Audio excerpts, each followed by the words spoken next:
रुद्र खोकत उठला. त्याच्या नाकातोंडातून पोटात जमा होऊन राहिलेले पाणी बाहेर पडले. पाण्याने भिजलेल्या डोळ्यातून अश्रू गळले. रुद्र सांभाळ. विराज रुद्रच्या पाठीवरून हात फिरवत म्हणाला. दोघांच्याही अंगावरील कपडे पाण्याने भिजून गळत होती. समोरच ती काळी कुट्ट दगडी कठड्याची विहीर होती व तिच्यातून धुके बाहेर पडून आसपासच्या वातावरणात पांढरे शुभ्र कापडाप्रमाणे तरंगत फिरत होते. आसपास खूप सारे हातभर उंच वाळलेले गवत वाऱ्याने सळसळत होते. आजूबाजूला घनदाट झाडे तटस्थ उभी होती. त्यांचे शेंडे वरती काळोखात गुडूप झाले होते.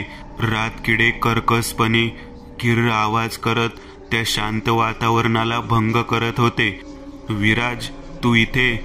चकित रुद्र स्वतःला सावरत म्हणाला. मीही आहे. आपला हात वर करत बाजूला उभा असलेला समीर म्हणाला. थोडा वेळ नीरव शांतता पसरली. सनसन करणारी थंड हवा आता दोघांच्या अंगाला झोंबू लागली. रुद्र, तू एकटाच इथे कशाला आला होतास? तुला काही झाले असते तर? विराजचे शब्द अडखळले. रुद्रने हळूच आपली बंद मूठ उघडली. एक काळा गोलाकार चेंडूसारखा दगड होता त्याच्या हातात. हे काय रुद्र? यासाठी तू आपला जीव धोक्यात घातला होतास काय? विराजने विचारले. आता वातावरणात थंडी आणि धुके खूपच वाढू लागले होते. त्या दाट जंगलात विचित्र आवाज प्रमाणापेक्षा जास्त वाढले होते. आधीच दोघांचे शरीर थंडीने गारठले होते. वरून त्या आवाजांनी त्यांचे अंग शहारून गेले. इथे थांबणे योग्य नाही, कारण मी तयारी करून आलेलो नाही. आजचे आपले काम संपले आहे. लवकरात लवकर इथून निघूयात, रुद्र म्हणाला. तसे तिघांनी तिथून आपली पावले उचलली. साधारण रात्रीचे 2 वाजले होते. गरमागरम चहा घेत एका टेबलाजवळ समीर व रुद्र खुर्चीत अंग झोकून बसलेले होते. बाहेर सरसर टप टप आवाज करत पाऊस जोरदार कोसळत होता. मध्येच कडाडणाऱ्या विजांनी संपूर्ण परिसर उजळून निघत होता व त्याबरोबर गुडुमगुम आवाज करत ढग बेभानपणे गडाडत होते. घरात वीज नव्हती, त्यामुळे संपूर्ण घर काळोखात बुडलेले होते. टेबलावर ठेवलेला कंदील तेवढा पुरेसा उजेड देत होता. वाऱ्याच्या जोरदार घोंगावण्याने पडदे फडफडत होते. तोच वारा अंगाला गारठवून सोडणारी थंडी घरात घेऊन येत होता. विराज आपले हात चोळत समोरील खुर्चीवर येऊन बसला. बाष्परूपी चहाचा सुगंध त्याच्या नाकात हळूच शिरला. वेळ न दवडता त्याने गरम कप हातात घेतला व गरमागरम घोट आपल्या गळ्यातून पोटात ढकलला. आता थोडी ऊब येऊन त्याची थंडी कमी झाली होती. रुद्र, आता सांगशील की ह्या दगडात एवढे काय खास आहे की तू जीवाचीही पर्वा केली नाहीस? विराजने टेबलावर ठेवलेल्या त्या दगडाकडे कटाक्ष टाकत विचारले. तसा खुर्चीला मान टेकून व विचारात मग्न असलेला रुद्र भानावर आला व म्हणाला. हा दगड साधा नाही. गुरुजींच्या सांगण्यानुसार तामसवनात फार पूर्वी एखादे छोटेसे आश्रम होते. आसपास छोटी मोठी गावेही होतीच. सर्व काही सुरळीत होते. अनेकदा कुठून तरी आलेल्या राक्षसाने तिथे थैमान घातले. गावकरी रडत आश्रमात मदत मागायला पोहोचले. साधू तयार झाले व एका महिन्याच्या अथक प्रयत्नांनी त्या राक्षसाला मोठ्या कष्टाने ह्या मांतरलेल्या काळ्या हिऱ्यात बंद केले व विहिरीत अगदी तळाला एक कैदखाना तयार करून ह्या राक्षसाला कायमचे साखळदंडांनी जखडून बंद केले. रुद्रने आपले बोलणे संपवले व तो थांबला. म्हणजे काय? एखादा राक्षस वावरत आहे काय जंगलात? आणि असेल तर इतक्या वर्षांनी तो कैदखान्यातून सुटलाच कसा काय? विराजने आश्चर्याने विचारले. त्याच्या चेहऱ्यावर पसरलेल्या आश्चर्य छटात सांगून जात होत्या की रुद्र काय बोलतो ह्यावर त्याचा विश्वास बसत नव्हता. होय, राक्षस, आणि कोणीतरी त्याला मुद्दामहून मुक्त केले आहे, रुद्र म्हणाला. तसे एक वेळ तिथे नीरव शांतता पसरली. साय साय करणाऱ्या वाऱ्याचा व सरसर कोसळणाऱ्या पावसाच्या सरींचा तेवढा आवाज तिथे घुमला होता. मग आता काय करायचे रुद्र? मी हताश झालेलो आहे. हे सर्व माझ्या विचारापलीकडे जात आहे. डोक्याला हात लावत विराज म्हणाला. समीर तर शहारून खुर्चीवर खिळला होता. तो आळीपाळीने आपल्या टपोऱ्या डोळ्यांनी रुद्र व विराजकडे पाहत सुटला होता. त्यासाठीच तर गुरुजींनी मला इथे पाठवले आहे. घाबरू नकोस, आपण नक्कीच या सर्वांचा छडा लावू. आता आपण फक्त एक पाऊल दूर आहोत. मग या मृत्यूच्या भीतीखाली दडपलेली ही गावे मुक्त होतील. रुद्र खंबीर आवाजात म्हणाला. त्याच्या डोळ्यात तेज चमकत होते. मध्ये जोरदार वारा घोंगावत खिडकीवर मारा करत होता. त्यामुळे बंद खिडकी खडखडाट करत होती. विराज एका कुशीवरून दुसऱ्या कुशीवर वळत चकाकणाऱ्या विजेच्या प्रकाशाकडे काचेच्या खिडकीतून पाहत होता. त्याचे डोके अनेक विचारांनी भांबावलेले होते. नेमकं काय घडत आहे तेच त्याला कळत नव्हते. राक्षस असतो तरी काय, रुद्र काय बोलतो काहीच समजत नाही. तोच ढग जोरदार कडाडले आणि त्याचबरोबर खड करत काहीतरी आपटल्याचाही आवाज विराजच्या कानी आला. तसा तो दचकून उठला. अंगावरील पांघरून बाजूला करत हळूच त्याने पाय गार फरच्यांवर टेकले. विराजची नजर दरवाजाकडे खिळली होती. दरवाजाची खालची फट चकाकत होती व एक सावली तिथे फिरताना दिसत होती. यावेळी कोण असावे, रुद्र किंवा समीर? विराज विचार करतच होता की तेवढ्यात दरवाजा कर आवाज करत हळूच लोटला गेला. अतिवेगाने विराज धावला व धापा टाकत कोपऱ्यात आपले अंग चोरून उभा राहिला. काहीतरी अग्नीप्रमाणे धगधगत होते. त्याचा पिवळा प्रकाश आतमध्ये पडला होता. अचानक विराजच्या कानावर ठप ठप आवाज पडला. पिवळा प्रकाश हळूहळू दूर दूर जाऊ लागला. अलगद पण जलद गतीने पावले टाकत विराज पुढे सरसावला. उशीला ठेवलेली बंदूक काढत तो उघड्या दरवाजा बाहेर पडला. धाड धाड पावले अजूनही वाजत होती. म्हणजेच कोणीतरी जिना उतरत होते. विराज लगेच धावला आणि भिंतीलगत येऊन उभा राहिला. जेथून त्याची नजर हॉलमध्ये पडेल अशा ठिकाणी भिंतीआड तो उभा होता. त्याने हातातील बंदूकही ताणली. तोच पिवळा प्रकाश त्याच्या डोळ्यात चमकत होता. एक पांढरट आकृती जिने आपल्या अंगावर घोंगडी पांघरली होती. तिने एक तीक्ष्ण नजर वरती उचलली. एक वेळ घाबरून विराज भिंतीआड लपला. नेमका विराजचे मन आज इतके का घाबरले होते त्याचे त्यालाच कळत नव्हते. एक होते की तो ज्या कोणाला तोंड देत होता ते साधे नाही असे त्याला मनोमन वाटत होते. विराजला ही संधी गमवायची नव्हती. हे प्रकरण त्याला इथेच संपवायचे होते. नाहीतर त्या घरात शिरलेल्या विचित्र व्यक्तीवर त्याचे भांबावलेले मन दाट शंका घेत होते. ती आकृती बेसावध होती. तसे विराजने तिथूनच तिच्यावर बंदुकीचा नेम धरला आणि तो गोळी झाडणार तेवढ्यात कसलासा गरम स्पर्शाने तो दचकून गेला. काहीतरी आवाज त्याच्या तोंडातून बाहेर पडणार. तोच कोणीतरी त्याच्या तोंडावर हात ठेवला. अचानक वीज कडाडली आणि तो चेहरा उजाळला. समोर रुद्र होता. विस्फारलेल्या डोळ्यांनी विराज त्याच्याकडे पाहत होता. रुद्रने हळुवारपणे आपले बोट ओठांजवळ घेतले व विराजला गप्प राहण्याचा इशारा करत तेथूनच त्याने आपले दुसरे बोट खाली हॉलच्या दिशेने उचलले. विराजची बुबळेही तिकडे स्थिरावली. ती घोंगडी पांघरलेली व्यक्ती आपल्या हातात पेटती मशाल घेऊन पाठमोरी स्तब्ध उभी होती. तोच जोरदार वीज कडाडली आणि दरवाजातून एक सावली हॉलमध्ये उमटली. तसे विराजच्या काळजात धस झाले. त्याचे संपूर्ण शरीर शहारले व डोळे पूर्णपणे विस्फारले. घामाचे थेंब नकळत कपाळावरून खाली गळले. काहीच वेळात ती मशाल घेऊन उभी असलेली व्यक्ती दाराबाहेर पडली आणि धाड करून आपोआप दरवाजा बंद झाला. थोडा वेळ तिथे एकदम शांतता पसरली. त्यात बाहेर सरसर कोसळणाऱ्या पावसाचा व साय साय करत घोंगावत फिरणाऱ्या वाऱ्याचा आवाज तिथे घुमला. चल, तुला खोलीत सोडतो म्हणत रुद्रने विराजला आधार देऊन उभे केले.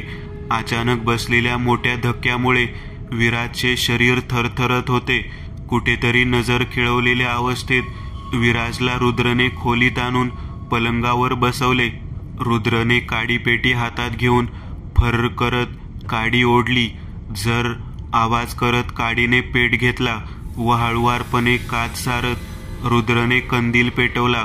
अजूनपर्यंत विराज बसलेल्या धक्क्यातून सावरायला तयार नव्हता.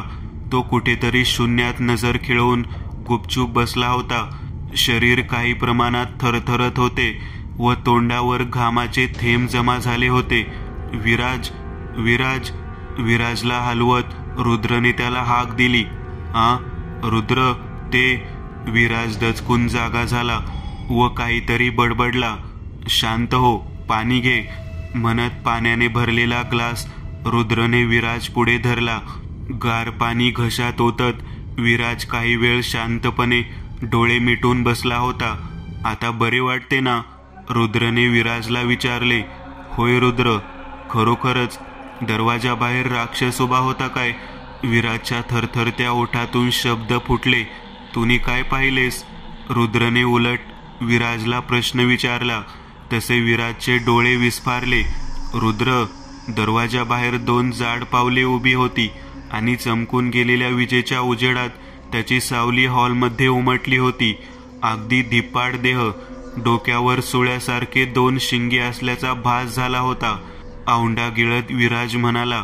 आता समजले मी काय बोलण्याचा प्रयत्न करत होतो ते? रुद्रने विराजला विचारले. होय रुद्र, आता माझ्या मनात शंका नाही, विराज म्हणाला व तसेच भिरभिरत्या नजरेने पुढे तो बोलला. रुद्र, पुढे काय करायचे? ती घरात आलेली व्यक्ती कोण होती? कशाला आली होती ते इथे? कापऱ्या आवाजात विराजने रुद्रला प्रश्न विचारले. मध्येच विजेचा लखलखाट झाला व ढग गडाडले. वाऱ्याची एक जोरदार लाट येऊन खिडकीवर आपटली. तशी बंद खिडकी खडाडली. विराजच्या प्रश्नांनी तिथे शांतता पसरली होती. पाऊसही आटोपशीर घेत असल्याने साचून राहिलेले पाणी टप टप करत खाली गळतानाचा आवाज येत होता. खिडकीच्या काचेवरही पाऊस अखेरचा घसरताना दिसत होता. विराज, खूप काही लपलेले आहे इथे, जे नकळत उलगडले जात आहे. ती व्यक्ती, तो दानव इथे उगाचच आलेले नव्हते तर ज्या काळ्या हिऱ्यात दानवाला कैद केले होते तो चोरीला गेला म्हणून ते दोघे शोधत आले होते. रुद्र म्हणाला. मग तो काळा हिरा इथे असताना त्यांना कसे काय कळले नाही? आश्चर्यचकित झालेल्या विराजने विचारले. एक वेळ साय साय घोंगावणाऱ्या ओलसर वाऱ्याचा आवाज शांतता भंग करत निघून गेला. कंदीलची वात मिनमिनत प्रकाश देत होती. त्याचा प्रकाश टेबल आणि आसपासचा परिसर व्यापून होता. घरातील कोपरे आणि बऱ्याचशा जागा अजूनही घट्ट काळोखात बुडालेल्या होत्या. तिथे तीव्र रॉकेलचा वास पसरला होता. ते त्यांना शक्य नव्हते. हिरा इथेच आहे, पण शक्तिशाली संरक्षण कवचमध्ये बंदिस्त आहे. त्यामुळेच माझी शक्ती अपुरी पडली, नाहीतर आज फायनल रिझल्ट लागला असता. रुद्र म्हणाला. चल झोप, उद्या काय करायचे ते उद्याचे उद्या बघू म्हणत रुद्र खोलीबाहेर पडला व दरवाजा लोटून तो आपल्या पलंगावर येऊन बसला. आज जर का काही झाले असते तर अपूर्ण शक्तीमुळे रुद्रचा जीव धोक्यात पडला असता. हे सर्व प्रकरण नक्कीच साधे नव्हते. इथे जीवाला खूप मोठा धोका होता. एक राक्षस जो अनेक वर्षापासून बाहेरील जगाशी तुटलेला होता, जो मानवी माणसासाठी भुकेलेला आहे, जो एखाद्या शक्तिशाली व्यक्तीच्या नियंत्रणात आहे व ती व्यक्ती त्याला हवे तसे खेळवू शकते. जर तिला समजले की रुद्र हा तिच्या मार्गातील आडसर आहे तर कोणत्याही क्षणी तो रुद्रच्या जीवावर उठला असता. आणि तेच जर आज रात्री त्यांना हिरा रुद्रकडे आहे हे कळले असते तर त्या राक्षसाने रुद्रला उभे फाडले असते. कारण रुद्र आज शक्तिहीन होता. एक दडपण रुद्रच्या मनावर निर्माण झाले होते, भावनांचे, आठवणींचे. आता त्यालाही शंका येऊ लागली होती की तो जिवंत परतेल तरी काय, की ही लढाई शेवटची असेल. तो एक वेळ शेवटचा त्या आठवणीत बुडाला होता, त्या व्यक्तींच्या ज्या त्याला परम प्रिय होत्या. एक वेळ त्याच्या बाबांचा चेहरा त्याच्या डोळ्यापुढे चमकून गेला, आईचा हसता चेहरा. मग त्याचा भाऊ नितेश एक वेळ त्याच्यासोबत मस्ती करत डोळ्यांपुढे आला. तेवढ्यात छोटा राजा त्याच्या पुढे हसत खिदळत आला. अचानक खुर्चीला पकडून उठण्याचा प्रयत्न करत असतानाच तो पडणार तोच 2 कोमल हातांनी त्याला झेलले व आपल्या कुशीत उचलून घेतले. तोच हसरा चेहरा रुद्रच्या डोळ्यांपुढे येऊन स्थिर झाला. ती दक्षा होती, रुद्रची धर्मपत्नी. हसता हसता तिच्या डोळ्यात अश्रू तरळले. तिची नजर रुद्रवर खिळली होती आणि अचानक ढग मोठ्याने गडाडला. तसे रुद्रची तंद्री भंग झाली. तो आसपास पाहू लागला. तो तिथेच होता, त्याच घरात, त्याच ठिकाणी, पण काहीतरी वेगळेच त्याला जाणवले. ओलसर गालावरून गारगार उघळत होते ते टपोरे अश्रू होते. खिडकीतून आलेल्या सूर्यप्रकाशाने विराजच्या चेहऱ्यावर स्वतःला स्थिरावले. तसे डोळे किलकिले करत त्याने अस्पष्ट नजरेने आजूबाजूला पाहिले. हळूहळू त्याचे कानही नानाविध आवाजांना प्रतिसाद देऊ लागले. बंद खिडकी कोणी उघडली म्हणून त्याने त्रागाने स्वतःवर पांघरून ओढले. सर, खाली तो माणूस आपली वाट पाहत आहे. समीरने विराजला हाक दिली. कोण? करड्या आवाजात विराजने विचारले.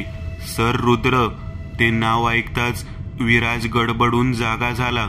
आधीच उठवायचे ना, वेळ किती झाली? घाई गडबडीत कपाटातून टॉवेल वगैरे काढत विराजने विचारले. सर, सकाळची 8. समीर उत्तरला. सर्व काही आवरून विराज नाश्ता करण्यासाठी डायनिंग टेबलाजवळ येऊन बसला. विराज, किती वेळ घेतलीस? तोपर्यंत मी 3 कप चहा पोटात ढकलला. रुद्र म्हणाला. माफ कर रुद्र, रात्री काय झाले तुला ठाऊकच आहे. मग झोप लवकर आलीच नाही. असो, आज काय करायचे? विराज बोलतो ना बोलतो तोपर्यंत समीर नाश्त्याचे भांडे घेऊन आला व खणखणत्या प्लेटमध्ये त्याने पोहे वाढले, ज्यांना फार मस्त कढीपत्त्याची फोडणी लावलेली होती. एकच खमंग वास तिथे दरवळत होता. तिघांनी नाश्ता सुरू केला आणि रुद्र म्हणाला. आज तुम्ही तो व्यक्ती शोधायचा आहे जो रात्री बेरात्री राक्षसाला घेऊन येतो व आपली झोपमोड करतो. रुद्र थोडासा हसला. तसे विराज व समीरही हसले. हे फार रंजक असेल. समीर हसत म्हणाला. रुद्र, तू येणार नाहीस काय? विराजने विचारले. जेव्हा मदत लागेल तेव्हा मी इथेच आहे. रुद्र हसत म्हणाला. आम्ही त्या व्यक्तीला कसे काय शोधू शकतो? आम्ही त्याला कुठे शोधू? त्याची ओळख कशी काय पटेल आम्हाला? विराजने विचारले. या गावात येण्याआधी मी आसपासच्या गावातही फिरलो होतो. तेव्हा इथून थोड्या दूर सूर्यगिरी गावात मी काही आघोरींना पाहिले होते. तर तुला पहिल्यांदा तिथेच जायचे आहे. तुला तेथून काहीतरी माहिती भेटेल. ती घेऊन तू या गावात ये. मग एखाद्या जाणकार जुन्या व्यक्तीला विचार. मग तुला सगळे रहस्य उलगडेल व संध्याकाळी मला भेट.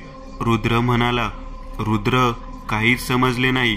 तू सोबतीला असतास तर फार बरे झाले असते.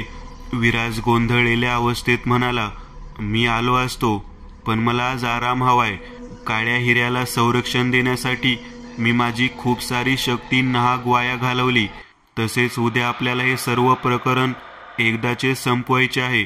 म्हणून काही गोष्टी आणण्यासाठी मी बाहेर जात आहे. तुला जसे सांगितले तसे कर. मग बघ काही होते काय. ते घरातील निर्जीव वातावरण त्याच्यासाठी योग्य होते. घरात विराज नव्हता. रुद्रने सांगितल्याप्रमाणे तो बाहेर पडला होता.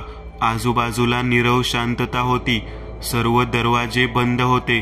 खिडकीतून आलेल्या पिवळ्या सूर्यकिरणांमुळे रुद्रच्या चेहऱ्यावरील तेज अधिकच वाढले होते. रुद्र पद्मासन घातलेल्या अवस्थेत ध्यानस्थ बसलेला होता.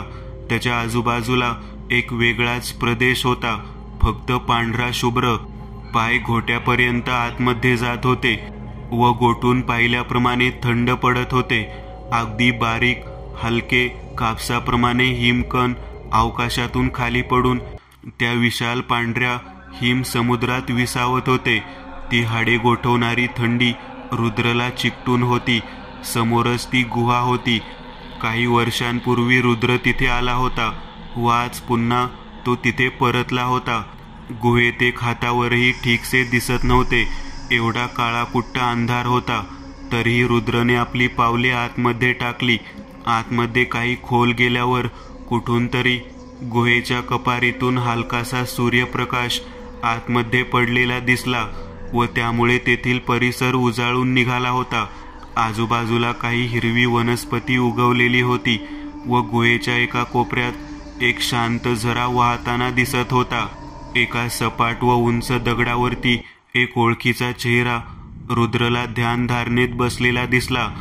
त्याचे केस भलतेच वाढलेले होते, जे खालपर्यंत लोंबत होते. दाढी मिशीही दाट होती व ते सर्व पांढरे पिकलेल्या अवस्थेत होते. अंगावर वाघाची कातडी पांघरलेली होती. बाजूला कमंडलू व गळ्यात माळा होत्या. अंगावर काही ठिकाणी विभूती फासली होती, जसे हातावर, कपाळावर. गुरुजी, मी आहे रुद्र, रुद्र म्हणाला. तसे त्या ध्यानस्थ बसलेल्या व्यक्तीने हळूच डोळे उघडले. रुद्र, तू ये, बस. कशी आठवण काढलीस? आपल्या धारदार पण सौम्य आवाजात त्या साधूने विचारले. गुरुजी, तुम्हाला तर सर्व समस्या ठाऊकच आहे. मग मी शेवटचा पाऊल काय उचलावे गुरुजी? रुद्रने विचारले. संध्याकाळी 5च्या सुमारास विराज समीरसह परतला. त्याने घरभर नजर फिरवली, पण रुद्र तिथे नव्हता.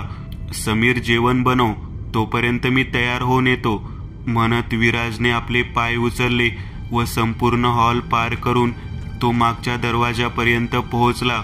तो दरवाजा उघडताच एका थंड हवेच्या झुळकीने त्याचे मन प्रसन्न झाले. तिथे वातावरणातील कोमट वास पसरलेला होता.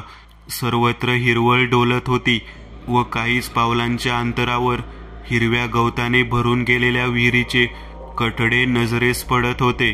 तेथूनच काही अंतरावरून दाट जंगल सुरू होत होते. त्या जंगलातील झुडपात काहीतरी सळसळत होते. विराज थोडा दचकला, पण लगेच एक मानवी आकृती दाट झाडीतून वाट काढत समोर आली. विराजला ओळखण्यास वेळ लागला नाही. खांद्याला पिशवी अडकविलेला तो रुद्र होता. तसे विराज रुद्रला सामोरे गेला. रुद्र, मला तुला काहीतरी खूप महत्वाचे सांगायचे आहे, अति उत्सुकतेत विराज म्हणाला. त्याच्या चेहऱ्यावर एखादे युद्ध जिंकण्या एवढा आनंद पसरलेला होता. मला ठाऊक आहे, आपण जेवणानंतर सगळे काही बोलूयात. तू लवकर तयार हो, म्हणत रुद्र मागच्या दारातून घरात निघून गेला. रात्री जेवणानंतर समीर ढेकर देत त्या गोलाकार टेबला शेजारील खुर्चीत बसला.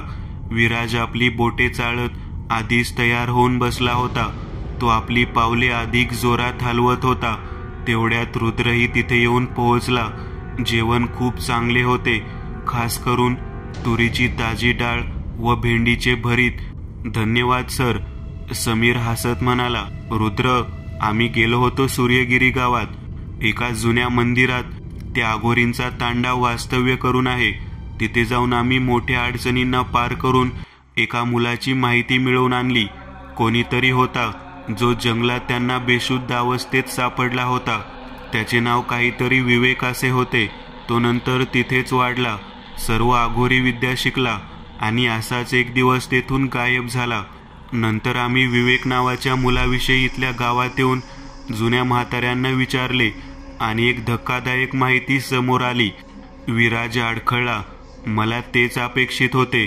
मग काय सांगितले त्यांनी? रुद्रने विचारले. विराज पुढे म्हणाला. साधारण 15-16 वर्ष अगोदर एखाद्या मंत्रविद्या जाणणारा कुवन नावाचा व्यक्ती राहत होता. गावात त्याचा फार धाक होता. त्याच्याविषयी अनेक कल्पनाही गावात पसरलेल्या होत्या की तो भूतांशी बोलतो, त्यांच्याकडून काम करवून घेतो, तो नरबळीही देतो. अनेक नानाविध दुष्टशक्ती त्याला अवगत आहेत. तो भूताटकी करतो वगैरे. तेव्हा अचानक गावात लहान मुलांचा मृत्यू होऊ लागला आणि गावात एक चर्चा पसरली. हे जीव कुवन घेत आहे. तो आपल्या मृत्यू पावलेल्या लहान मुलीला जिवंत करण्यासाठी हे सर्व करत आहे आणि सरपंचनी आपला लहान मुलगा गमावला होता. सोडणार नाही मी त्याला. सरपंच दारूचा घोट पोटात ढकलत बोलला. माझी मुलगी मेली, त्या मांत्रिकाला मी जिवंत सोडणार नाही. विनायकराव म्हणाला. कुवन, आज तुझी शेवटची रात्र आहे. सुजितराव रागात म्हणाला. ती एक विस्तीर्ण खोली होती जिथे 7 जण जमले होते व मादक दारूची चव चाखत होते. त्यांच्यात गावात चाललेल्या लहान मुलांच्या मृत्यूच्या साखळीवरून व वृद्धांच्या अकस्मात वाढलेल्या मृत्यूच्या परिस्थितीवरून तीव्र असंतोष पसरला होता. त्यांची क्रोधाग्नी पेटली होती. गावात काहीच आठवड्यापासून जनावरांपासून निर्माण झालेला एक वैरीव नावाचा व्हायरस पसरला होता, जो लहान मुलांना सहजच आपल्या ताब्यात ओढून घेत होता, कारण त्यांची रोगप्रतिकारक शक्ती फारच कमकुवत होती. तसेच काही वृद्ध व्यक्तीही त्याच्या कचाट्यात सापडलेले होते. त्यामुळे लागोपाठोपाठ गावातील मुले मृत्युमुखी पडत होती, ज्यात नवजात बालकापासून ते 2-3 वर्षाच्या लहान मुलांचा जास्ती समावेश होता. हे तोपर्यंत थांबले नाही जोपर्यंत सरकारने याकडे लक्ष दिले नाही व वैद्यकीय मदत पाठवली नाही. पण तोपर्यंत एक घर विनाकारण उद्ध्वस्त झाले होते, ते म्हणजे कुवनचे घर. खूप प्यायल्यानंतर सरपंचसह हे 7 मित्र गावाच्या कडेला असलेल्या कुवनच्या घराच्या दिशेने रात्रीच्या मधल्या प्रहरी हातात मशाली घेऊन गेले. कुवन व त्याची बायको व 7-8 वर्षाचा एक मुलगा घरात गाढ झोपलेले होते. दारावरती जाड लाकडे लोटून ह्यांनी घराला चहूबाजूंनी आग लावली व बघता क्षणी आगीने रौद्र रूप घेतले. कडकड आवाज करत आगीने संपूर्ण घराला आपल्या कवेत सामावून घेतले. खूप साऱ्या उष्णतेने घरातील माणसे गडबडून उठली. तोपर्यंत घरात मोठ्या प्रमाणात आग पसरली होती. घाबरून ह्यांनी ओरडा सुरू केला, "अहो, काहीतरी करा, नाहीतर आपण मरून जाऊ." कुवनची बायको रडत म्हणाली, "माझा मुलगा वाचला पाहिजे." कुवन म्हणाला. तोपर्यंत आग त्यांच्या जवळ येऊन पोहोचली. मुलाला घेऊन कुवनने जळत्या खिडकीजवळ धाव घेतली. त्या छोट्या आकाराच्या खिडकीतून कुवनने कसे तरी आपल्या मुलाला बाहेर ढकलले. हात भाजला जात होता, त्यामुळे कुवन ओरडत होता. तोपर्यंत मोठ्या कष्टाने तो मुलगा म्हणजेच विवेक खिडकी बाहेर पडला.